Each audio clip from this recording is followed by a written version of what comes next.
Hello, welcome back to my channel. I dropped everything I did to do a quick video. These are Stamperia's texture impressions. They're like texture plates, and suppliers like you to use their product. So I was recommended that I use the clay for what I wanted to do. But as always, I like trying my own things.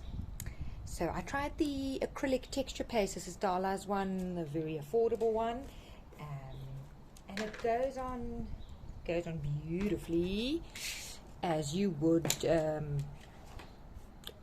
normal. Just shove it in there. It takes a little bit extra time to get a smoother finish.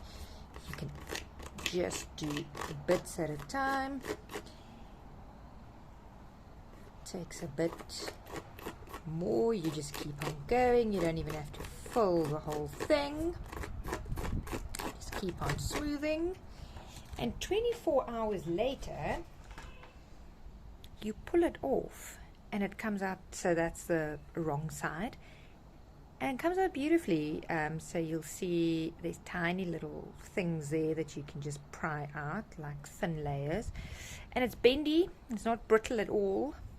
It's dry, it's not fragile, and this is perfect to use on a journal cover as an embellishment. You can paint over it. It's because it's texture paste, it takes acrylics and things. Just a note, it does not work on the maxi mold. So on the thicker ones, I've tried that, it's very spongy, so it's just too thick. But on any of these impression molds, perfect. Thanks for watching. Bye bye.